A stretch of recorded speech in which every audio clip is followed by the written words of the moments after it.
Overnight strikes in the Dnipropetrovsk region of central Ukraine killed 13, leaving 11 others injured.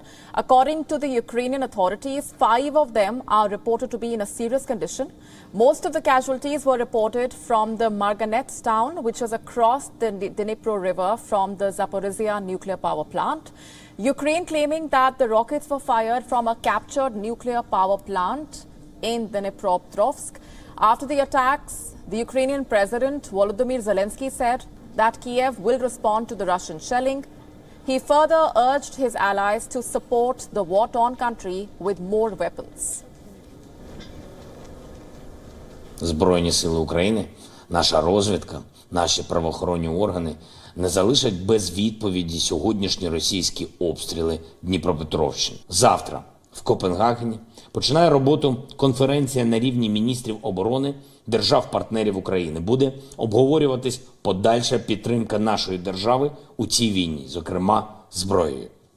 Я вдячний усім нашим партнерам, які розуміють, що тільки забезпеченням програшу Росії на полі бою, тільки російськими втратами, військовими, політичними, економічними, можна наблизити повернення безпеки для України і для всієї Європи.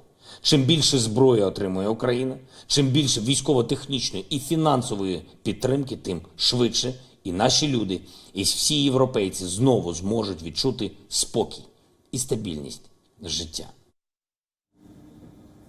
Meanwhile, another woman died in the Zaporizhia region after Russian missiles slammed into a village on Wednesday morning, taking the total number of casualties to 14.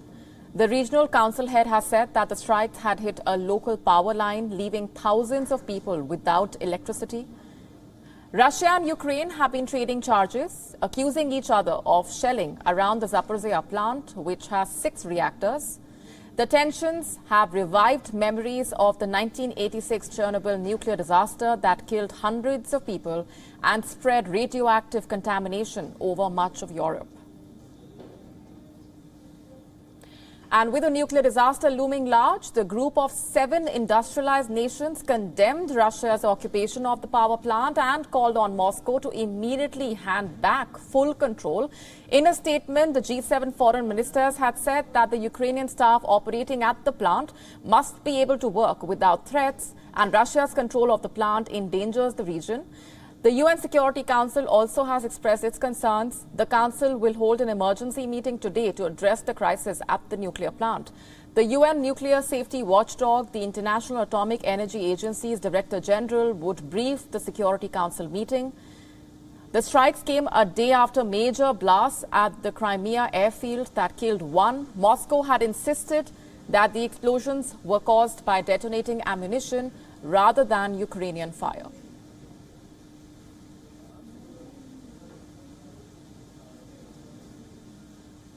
And with me on the broadcast this minute is our correspondent Rosie Butchard, joining us live from Brussels. Rosie, help us better understand the reactions that you have been tracking at this point and the concerns that have been on the rise over this nuclear power plant.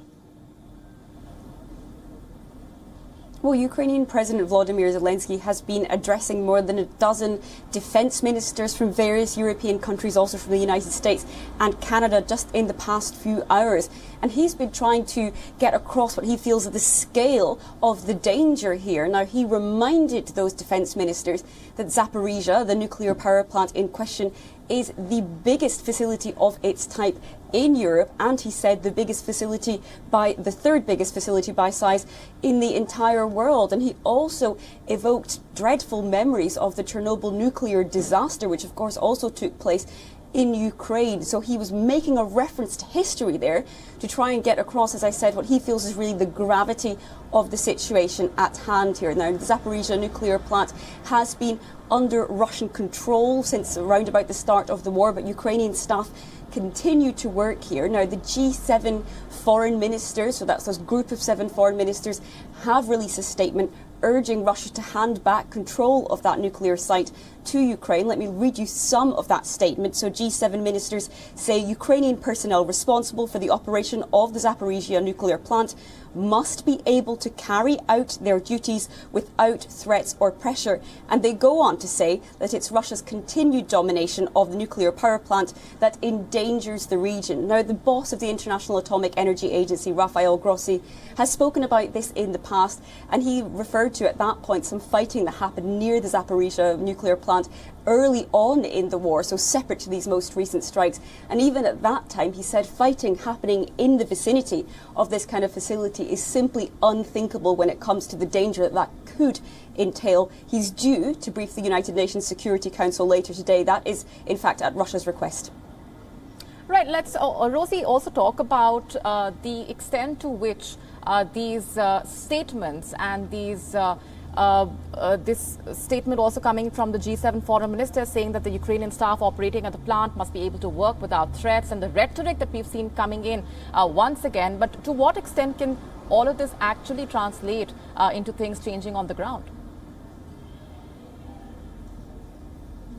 Well, this is the big question facing G7 leaders, European Union leaders, NATO leaders, all of those political figures which come here so often to Brussels to try and work out their next move on this geopolitical chessboard. Of course, they've tried sanctioning Moscow. They've been trying to cripple the Kremlin's ability to finance its war, to isolate Russia internationally. And particularly on that point on sanctions, there's been a lot of questions here in Brussels over the last few weeks, with even some EU leaders, for example, Hungarian Prime Minister Viktor Orban, raising questions as to whether they are working when it comes to moving the needle on the ground and on the battlefield. Now, the European Union is insisting that its actions are having an impact on Moscow, and as we speak, a group of defence ministers are meeting in Copenhagen to talk about supplying Ukraine with more weapons, and that will include training up Ukrainian soldiers to transition from Soviet-era arms toward more modern-era weapons. That, they say, to try and indeed change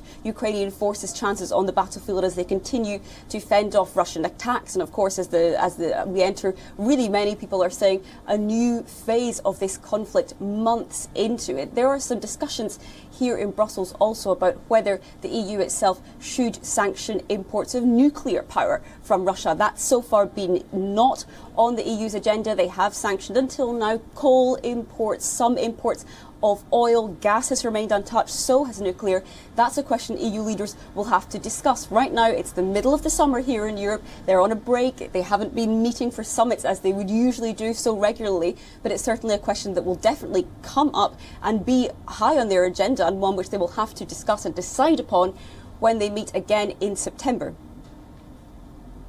Rosie, we're leaving it for the moment. Thanks very much for joining us on the broadcast. WION now available in your country. Download the app now. Get all the news on the move.